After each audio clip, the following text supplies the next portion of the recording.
do capítulo 5. E tu, seu filho Belsazar, não humilhaste teu coração, ainda que soubeste de tudo isso.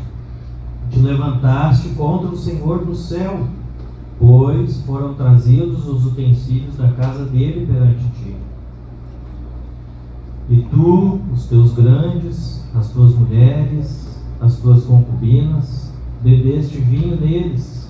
Além disso, deste louvores aos deuses de prata, de ouro, de cobre, de ferro, de madeira e de pedra, que não veem, não ouvem, nem sabem, mas a Deus em cuja mão está a tua vida, e todos os teus caminhos a Ele não glorificaste. Então dele foi enviada aquela parte da mão, e escreveu-se esta escritura.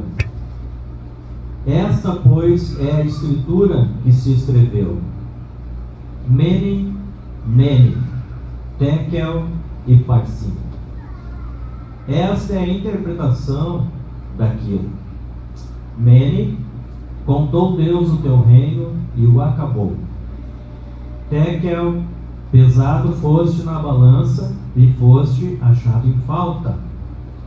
Pérez, dividido foi o teu reino e deu-se aos medos e aos persas. Então mandou Belsazar que vestissem Daniel de púrpura e que lhe pusessem uma cadeia de ouro ao pescoço e proclamassem a respeito dele que havia de ser o terceiro dominador no reino, do reino. Naquela mesma noite foi morto Belsazar, rei dos caldeus, e Dário, o Medo, ocupou o reino na idade de 62 anos. Amém. Os irmãos podem assentar-se.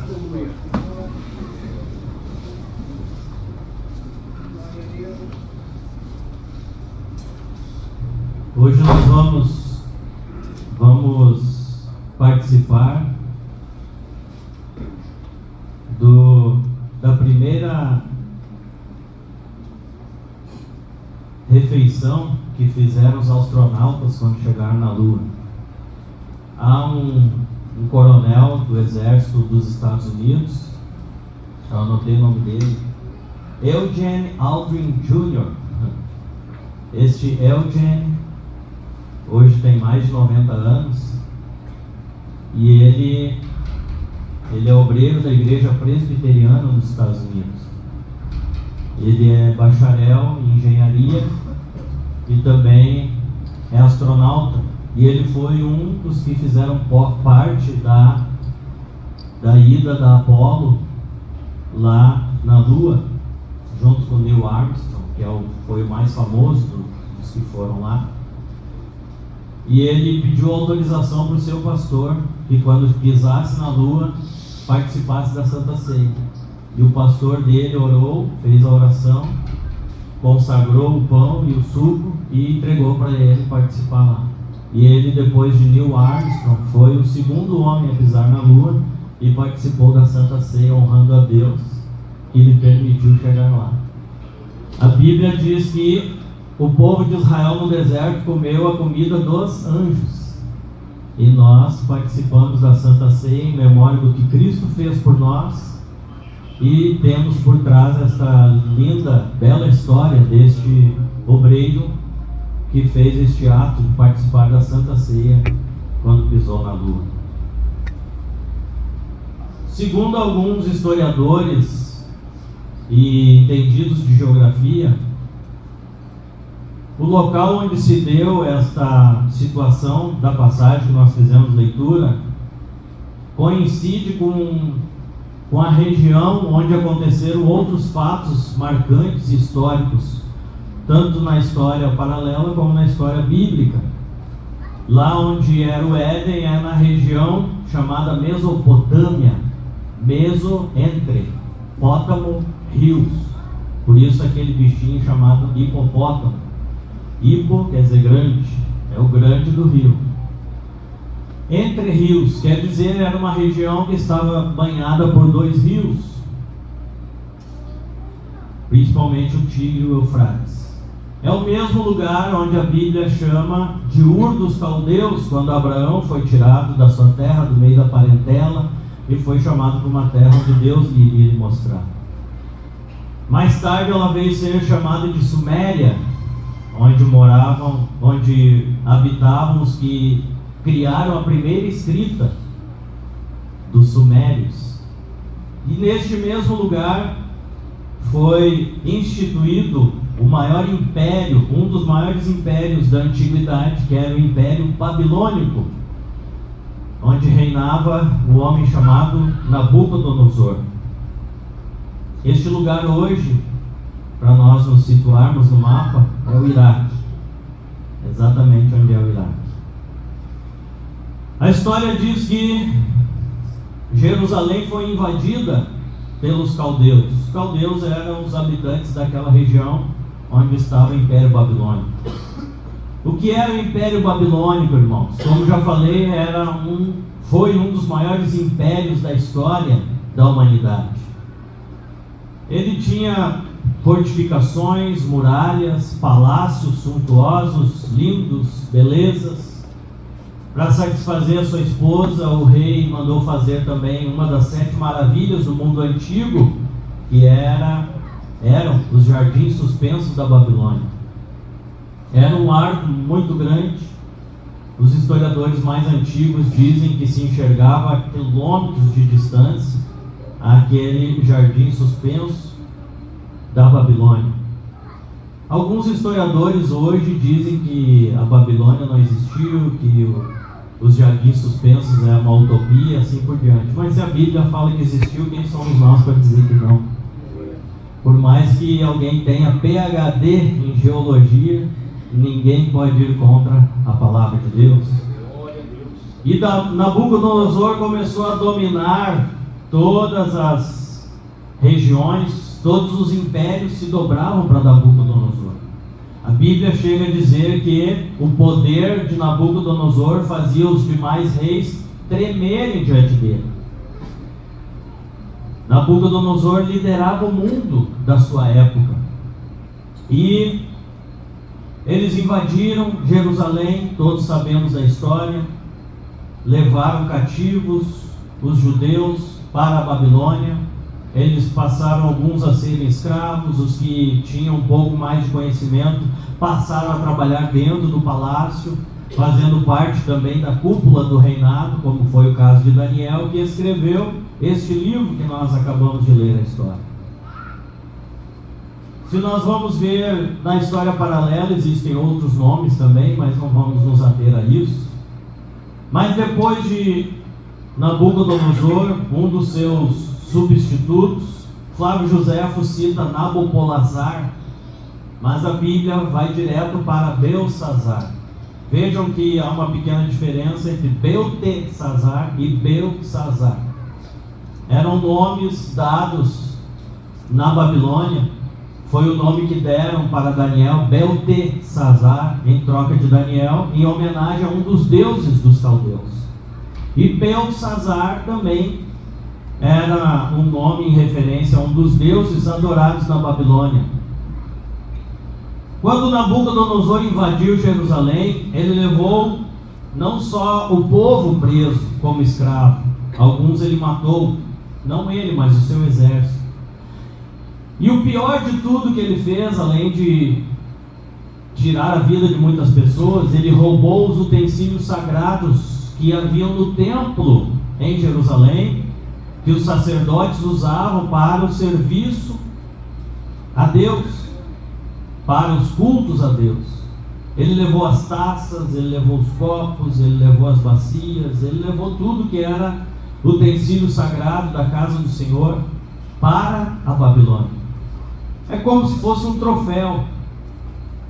Ele levou todos aqueles bens, porque eram de ouro, de prata, de cobre, e certamente colocava exposto em algum lugar como troféu de mais uma das muitas batalhas que ele havia vencido.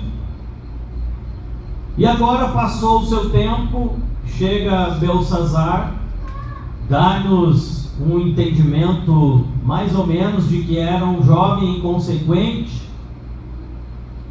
E um dia ele resolve dar uma festa, e a Bíblia diz que ele mandou convidar 1000 pessoas pelo menos. Imagine, irmãos, agora um moço reinando no lugar do seu pai. Seu pai era temido, seu pai impunha respeito, autoridade, e todos se dobravam para ele. Mas havia passado o reinado do seu pai, e agora ele estava sentado no trono daquele que era temido por todas as nações da terra.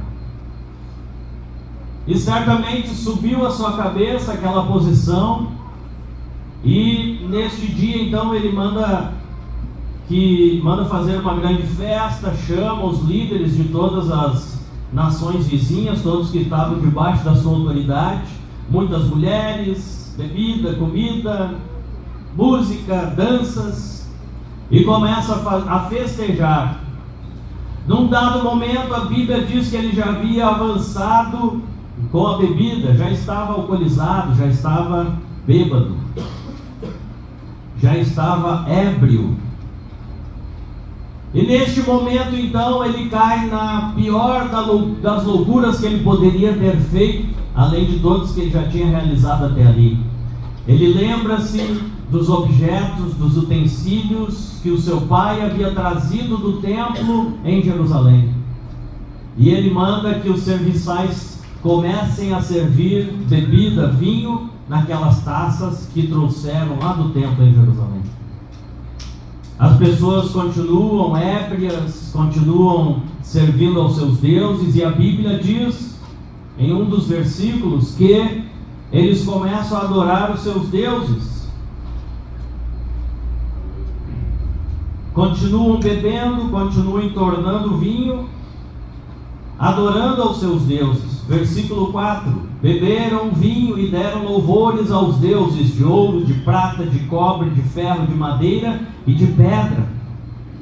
Imagine, irmãos, eles bebendo, usando os utensílios sagrados, caçoando de Deus, caçoando do povo de Israel, e adorando aos seus deuses.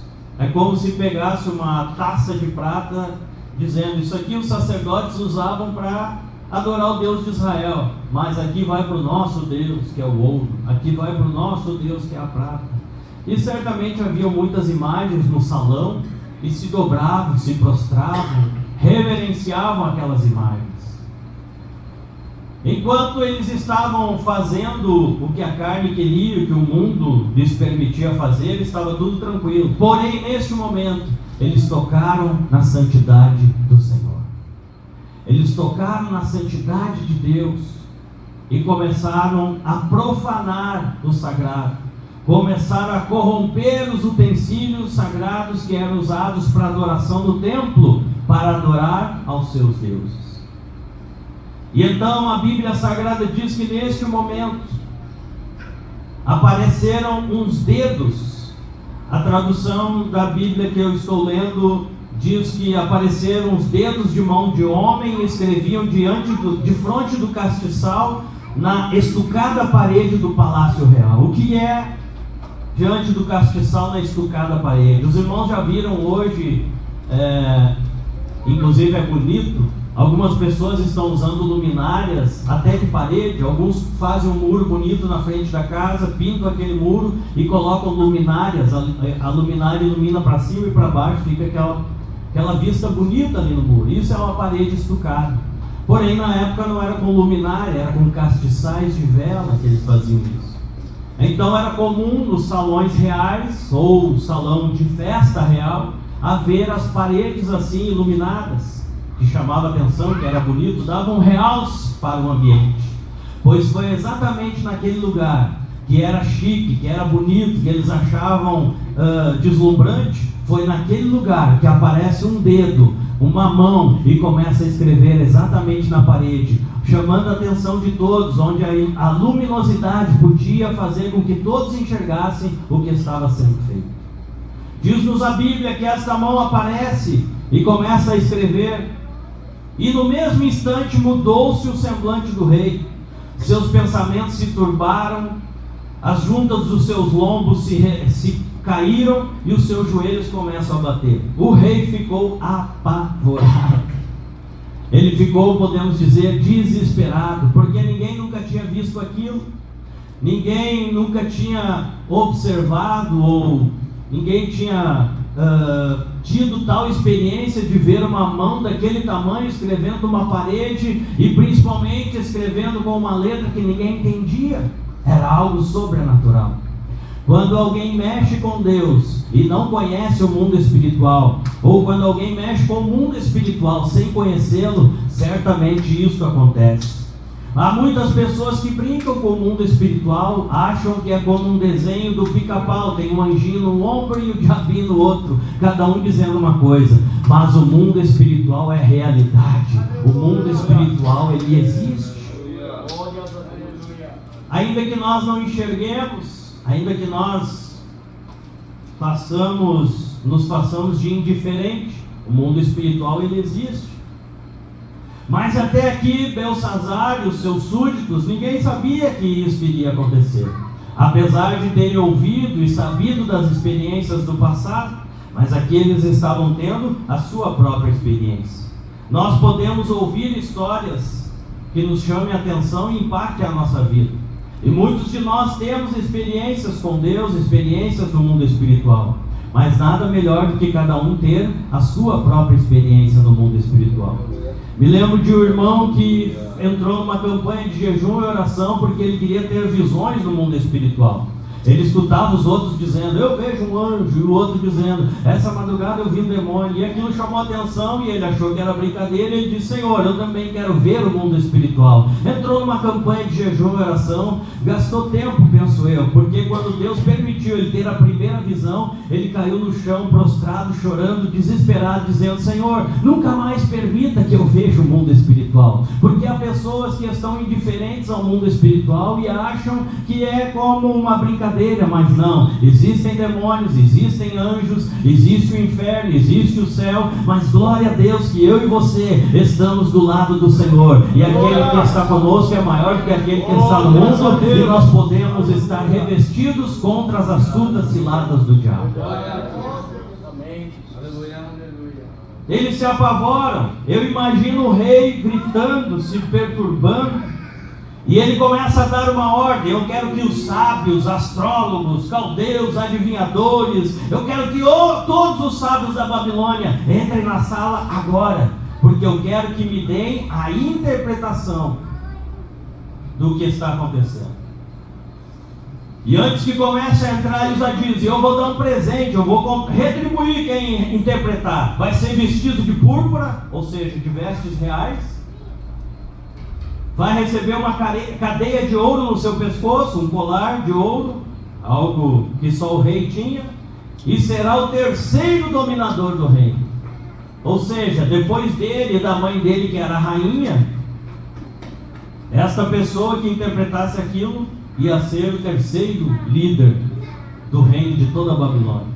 Tamanho foi o susto, tamanho foi o apavoramento que este rapaz teve quando viu aquela escritura na parede. Agora imagine, irmãos, começa a entrar tudo que é tipo de gente. Quem sabe entra um com galinha preta, o outro com uma sacola de milho, entra um outro com patuá, chega outro com crucifixo, se fosse hoje, naquela época não existia ainda, chega outro com uma mão cheia de búzios para jogar, outro com carta para jogar carta, quem sabe chega um para dar profetada lá, e assim diz o Senhor. Chegou tudo que é tipo de gente para tentar revelar ou interpretar o que havia acontecido.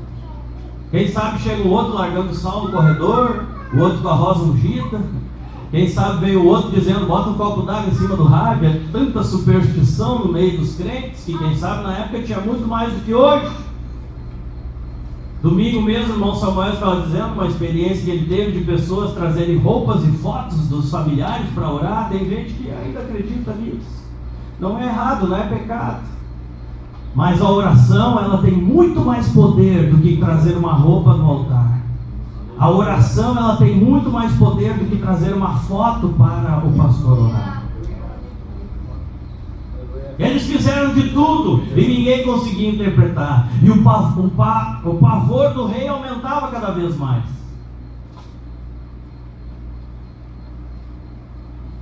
Todos que vieram, ninguém conseguia interpretar. Os mais sábios, aqueles que tinham bacharelado, mestrado, PhD, MBA, nenhum deles conseguia interpretar aquela linguagem, porque era algo diferente, era algo fora do comum, era uma experiência que nenhum deles havia experimentado ainda. Aleluia! Deus tem coisas novas para as nossas vidas. Deus tem experiências novas para as nossas vidas, coisas que nós nunca experimentamos. Eu estava escutando o irmão Otoniel e a irmã Cauana cantar. A irmã Cauana já era uma bênção que eu ouvia ela sozinha, agora incorporou mais ainda a voz dela com o Otoniel junto. E o Espírito de Deus falou no meu coração: eu vou começar a curar quando este casal estiver cantando. Deus vai começar a salvar vidas quando vocês estiverem cantando. Há uma ação de Deus enquanto vocês estão cantando. Eles nunca tinham experimentado aquilo. Eram sábios, eram formados, tinham tudo, mas nunca tinham tido experiências com Deus. E ninguém conseguia interpretar, e vinha outro e não conseguia, e fazia de tudo. Quem sabe um fez os seus esconjuros, o outro veio sapateando, o outro veio marchando, e ninguém conseguia. Irmãos, tem coisas que só a palavra pode revelar, tem coisas que só a palavra pode fazer. Não adianta nós termos algumas coisas, alguns trejeitos. O pastor na escola de missões estava nos contando, eu fui um dos alunos da escola de missões há alguns anos, e eu me lembro que o pastor estava contando de uma irmã que recebia centenas de pessoas na casa dela, e tudo que ela fazia era fazia assim, entregava alguma coisa e mandava as pessoas embora, e eles iam lá e davam dinheiro, davam oferta, davam presente, davam de tudo. Quer dar, não, ninguém é nada contra isso, mas as pessoas só querem um afago no coração, um elogiozinho. Deus vai te usar, Deus vai te abençoar, Deus vai te levantar, tu vai andar em asa de ferro. Nem existe asa de ferro, o avião é feito de ABS, não é ferro, é plástico. Aí as pessoas vão atrás, quem sai dali é abençoado, mas quando prega a verdade, eles não aceitam a verdade. Estas coisas caem por terra. Tem gente até hoje, já faz 500 anos esperando profecia se cumprir, porque não era coisa de Deus, mas quando é pela palavra, pode crer que se cumpre. São experiências que não caem por terra, porque Deus não é homem para que minta, nem filho do homem para que se arrependa. O que Deus fala, Ele cumpre. Eles nunca tinham tido experiência com Deus, era algo novo, era algo diferente.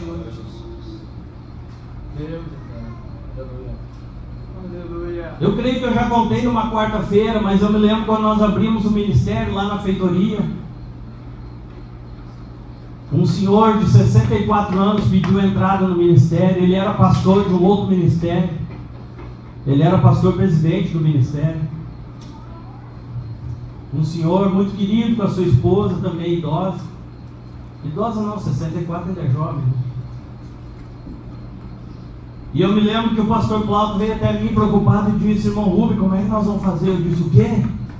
O pastor, vou falar o nome dele, pastor Daniel, ele pediu entrada. Eu digo: que bênção. Pois é, mas como é que a gente vai dizer para ele que não é recebido direto como pastor, que ele vai ter que passar pelo processo para depois ser reconhecido a pastor? Eu disse para ele: que idade ele tem, pastor Plauto? Ele tem 64. Eu e o pastor Plauto juntos tínhamos 62. Ele tinha 31 e eu 31. Nós dois juntos não tinha a idade do pastor. Era dois piá, sendo pastor de um senhor experiente de 64 anos de idade. E eu disse para ele: que Deus nos ajude, temos que dizer a verdade para o pastor. Terminou o culto, foi uma bênção. O pastor Plauto pulava por cima das cadeiras, aquele mesmo jeito. Terminou o culto, chamamos o pastor Daniel para o altar, para o púlpito, e começamos a conversar, e começamos a explicar como que era o funcionamento. E quando o pastor Plauto começou a explicar, no início ele disse: pode parar. Eu olhei para o pastor Plauto e disse: perdemos o irmão. Pensei: pode parar. Ele pegou a Bíblia, botou na perna dele e começou a bater na Bíblia.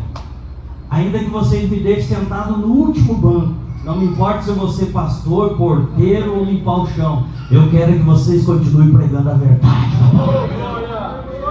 Aleluia. Coisa boa era no início. Quem vinha queria ouvir a verdade. Hoje, deixa eu abrir meu coração para você. Tem gente que eu nem sei por que está na restauração, se não quer a verdade. Nem sei por que está na restauração. Naquele tempo quem vinha porque queria a verdade, ainda que não aceitava, mas queria.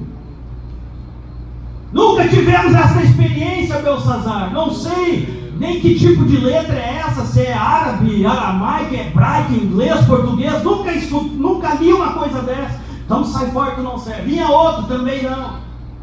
Quem sabe eles na fila já pensando, aquela roupa de rei ali, de púrpura vai ser minha. Quem sabe o outro já pensava, eu que vou botar aquele colar de ouro no meu pescoço. Chegava na hora, ninguém sabia interpretar. Existem experiências com Deus que é só a palavra que vai revelar. Obviamente uma vida de santidade. A rainha, mãe de Belsazar, vendo toda aquela situação e ele cada vez piorava, veja que diz o verso 9: então o rei Belsazar perturbou-se muito, mudou-se nele o seu semblante, e os seus grandes estavam sobressaltados. Estava todo mundo apavorado, não só o rei, todo mundo estava desesperado. De repente vem a mãe dele e diz: meu filho, te aquieta, te acalma, tu está aí desesperado, está gritando pelo palácio, está todo mundo incomodado, todo mundo preocupado e apavorado, e tu está numa situação feia até para o rei. O negócio é o seguinte, eu me lembrei de uma coisa, fala mãe, fala que eu estou nervoso mesmo. Tem no teu reino um homem, aleluia, tem um homem aqui que mora aqui no palácio, ele está meio escanteado, mas na época do teu pai ele estava por cima, ainda que hoje ele faz parte de uma liderança, mas como ele veio lá de Jerusalém, veio lá do povo que usava esses utensílios aí, ele foi escanteado. Mas eu vou te dizer uma coisa, ele é usado por um Deus santo, ele é tremendamente usado. Uma vez o teu pai teve um sonho e aconteceu a mesma coisa, ninguém interpretava o sonho do teu pai mandou chamar ele interpretou o sonho. Ele é um homem sábio, inteligente, de postura, tem um bom testemunho, pode chamar ele que eu tenho certeza que ele vai dizer o que é que está escrito na parede. O rei manda chamar Daniel, aleluia. Daniel que servia o Deus de Israel e que conhecia a palavra do Deus de Israel. Daniel que tinha experiência com o Deus de Israel. Daniel que conhecia o verdadeiro Deus criador dos céus e da terra. Daniel agora se prepara e se apresenta para o rei, quando ela disse: há no teu reino um homem. Tem uma tradução que diz o Espírito dos deuses santos. O que ela estava querendo dizer com isso? Que Daniel servia a deuses? Não, até porque está em D minúsculo. Ela estava querendo dizer: este homem tem tanta sabedoria, tem tanto entendimento, tem tanta revelação, ele dá as interpretações tão certeiras que eu não acredito que é só um Deus que ele serve, deve ser a todos os deuses juntos. Mas ela não sabia que só o nosso Deus é mais poderoso que todos os reinos da terra, que todos os deuses da terra, que todos os sábios da terra junto, é o Deus criador dos céus e da terra.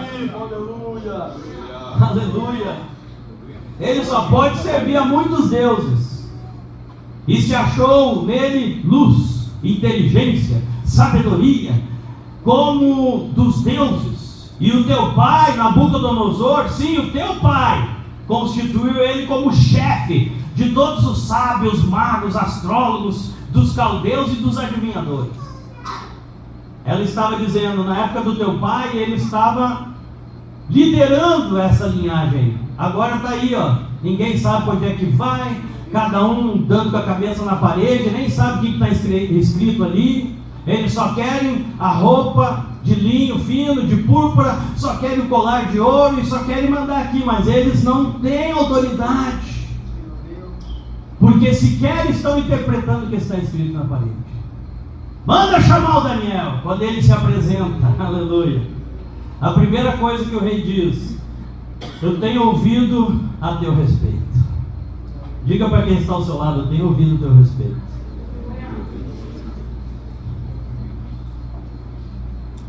Agora olhe para cá. O que estão falando a teu respeito? Não precisa falar para quem está ao seu lado. É eu que estou perguntando agora. O que estão falando a teu respeito? Ele diz para o Daniel: tenho ouvido muito a teu respeito. Eu me lembro quando eu era supervisor da região, ainda não era sub-região, era região, Vale dos Sinos e Caí. os pastores sugeriram de nós trazermos um pastor, não vou dizer o nome dele, é um daqueles pastorzão profissional que pregava lá em Camboriú. Não, pastor Rubem, aquele lá é uma benção, Deus está usando, ele prega só Bíblia, família no padrão, então tá, vamos fazer uma prova. Eu vou ligar para ele e vou fazer algumas perguntas. Se as perguntas estiverem de acordo com o que nós ensinamos, aí a gente chama ele. Se não, não. Tá certo? Tá certo. Para os irmãos, aquele pregador estava dentro do nível. Era o único que poderia ler a Escritura. Eu liguei para ele, com a minha voz taquara rachada. Alô? E ele do outro lado. Alô? É o pastor fulano? Ele disse, sim, sou eu mesmo. Aí eu expliquei para ele a situação. E ele disse, o senhor pode perguntar de mim aí no Rio Grande do Sul, os pastores me conhecem. Eu digo, não, mas não é desse ministério. Nós somos Ministério da Restauração, o presidente é o pastor Humberto Schmidt Vieira. Tenho ouvido muito falar de vocês. Ele disse assim. Eu disse, espero que seja coisas boas. Ele disse, só maravilhas. Eu fiz as 3 perguntas, até hoje ele não me respondeu. Primeira pergunta, tua esposa corta o cabelo? Segunda pergunta, tem televisão em casa? Coisa simples, qualquer pastorzinho meia tigela que nem eu faz. Mas ele não é pastorzinho que nem eu, meia tigela. Ele é pastorzão. Aí ele pode ter TV, a esposa pode pintar e bordar o cabelo, os filhos podem andar de calção e jogar bola. Eles não estão nem aí, eles querem juntar a multidão e encher o bolso no final do culto. É isso que eles querem. Não tem compromisso em pregar a verdade, porque sabe que um dia vão ter que comparecer diante do trono e dar e prestar conta das almas que eles enganaram.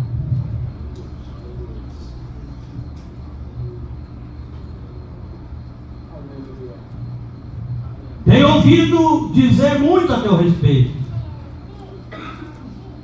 E disse, o negócio é o seguinte, ninguém consegue ler o que está escrito aí, ninguém consegue interpretar. Já introduzimos todos os sábios, astrólogos,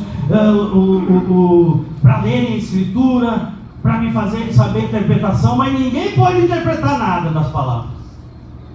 Então eu tenho ouvido, eu estou no verso 16, tá? Quem está com a Bíblia aberta. Eu, porém, tenho ouvido dizer que de ti tu podes dar a interpretação, pode resolver essa dúvida.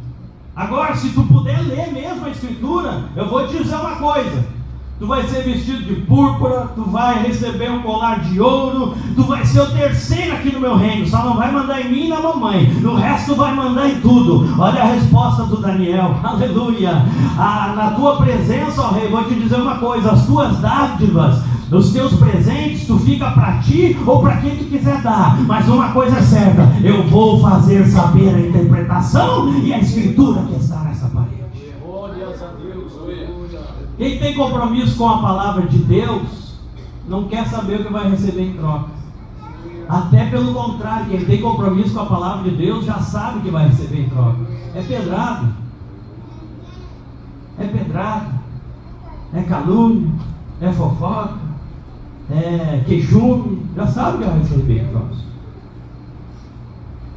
O Daniel já sabia que ele não ia ser bem visto de dizer isso para o rei. Mas ele disse: ó rei, não quero, fica contigo a tua Austrália, ou dá para quem tu quiser dar os presentes, mas eu vou interpretar o que está escrito ali. Mas antes, aí Daniel puxa a espada e começa a dar, como é que diz? De prancha? Começa a dar pranchaço. Mas primeiro deixa eu te dizer uma coisa: eu conheci o teu pai, sabia?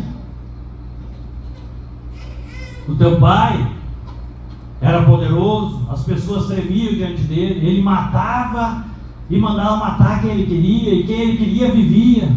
E Daniel vem discorrendo. Se você ler depois em casa a partir do verso 17, 18, vocês vão ver. Por causa da grandeza do teu pai, ele mandava em todos os povos, nações, as línguas, todos tremiam e temiam diante dele. Porém um dia ele se exaltou e achou que tudo que ele tinha, o poder que ele tinha, pertencia a ele, que ele alcançou com o esforço dele. Sabe o que aconteceu? O teu pai foi para o meio do mato, viver como animal, viver com os jumentos, diz a Bíblia, comer como animal. E ele ficou 7 anos andando de 4 patas, como se fosse um bicho. Nasceu unha, nasceu pelo, ele virou um animal. Depois de 7 anos, ele recobrou a sua consciência humana e reconheceu que ele estava errado e que Deus era o único Deus verdadeiro, Criador dos céus e da terra. E mesmo assim, Belsazar, aí entra no versículo que nós lemos, no verso 22. E mesmo assim, Belsazar, tu te levantaste contra o Senhor, o mesmo Deus que fez o teu pai pastar no campo com os animais, andar de 4 patas como uma besta fera.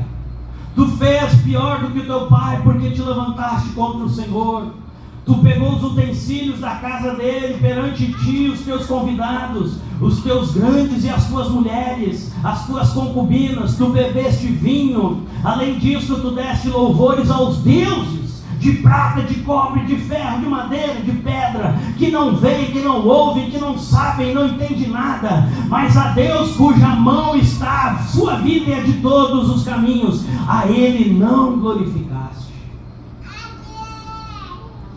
Primeiro, o Daniel puxou as orelhas, as duas, do Belsazar. Que situação terrível. A falta de temor levou este rapaz a fazer isso. Então lá no 24 ele diz: mas esta mão e esta escrita foi enviada da parte do Senhor. E esta, pois, é a escritura que se escreveu: Mene, Mene, Tekel e Parsim. Parsim vem da palavra persa, do aramaico, que quer dizer dividido em 2. E alguns estudiosos dizem que persa estava querendo dizer que Deus ia dar parte do reino dele para os persas, porque o reino era dele e da mãe dele. Se tivesse que dividir, metade para cada um. Então alguns entendem assim: a tua parte vai ser dada aos persas e a outra parte aos medos. Existia, irmãos, uma guerra, uma tentativa de domínio do Império Medo-Persa, que vinha crescendo muito, de invadir a Babilônia, mas não podia invadir. Por quê? Porque a Babilônia, além de ter soldados armados em volta de toda ela, da suntuosidade, da grandeza que era a Babilônia, havia um rio que passava do lado, que protegia, e ninguém podia chegar na Babilônia sem passar pelo rio. O que os medo-persas fizeram? Mudaram o curso do rio. Inteligência dos caras. Mudaram o curso do rio. Não sei quanto tempo eles levaram, mas eles foram escavando até que o rio mudou o seu curso e baixou a parte que passava perto da Babilônia para chegar, para entrar na cidade. Ela baixou, então eles puderam entrar no rio caminhando, nem precisavam nadar. Não sei se a água vinha no peito ou na cintura, mas eles entraram.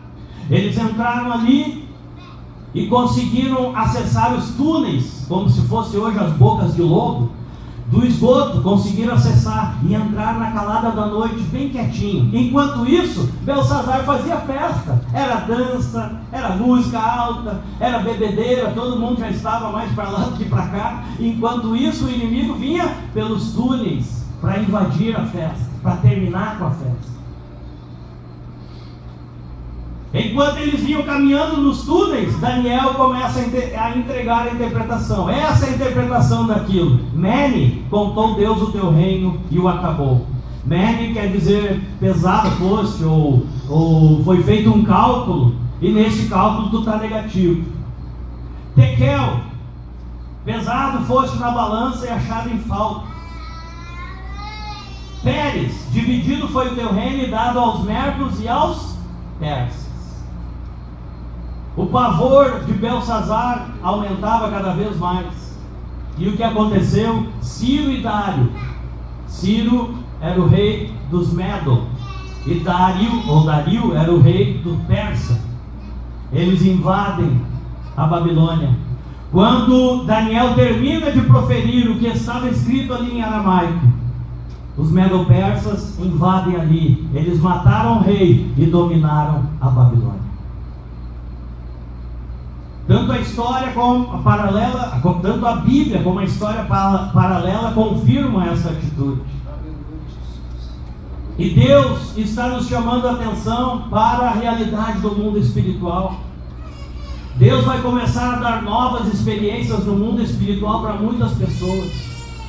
Deus vai começar a levantar uma nova geração de irmãos e de irmãs com experiências também no mundo espiritual, com fundamento e estrutura na palavra. Jesus disse: aquele que ouve a minha palavra e a pratica, semelhar-no-ei ao homem que edifica sua casa na rocha. Pode vir o que vier, sopra os ventos, vem os rios, mas a casa continua firme. Este é o homem que ouve e aplica, ou que pratica, ou que põe em prática a minha palavra. Deus está dizendo nesta noite: não tem Belsazar e não tem nada que vai impedir, ainda que você tenha que entrar no meio dos túneis, mudar o curso do rio. Deus é Deus para fazer acontecer e mudar o que tem que acontecer, mas Ele vai começar a dar novas experiências para pessoas que se colocarem na sua presença e quererem e almejarem para entender, para receber algo do mundo espiritual. Vamos ficar de pé nesta noite. Bendito é o santo nome do Senhor Jesus.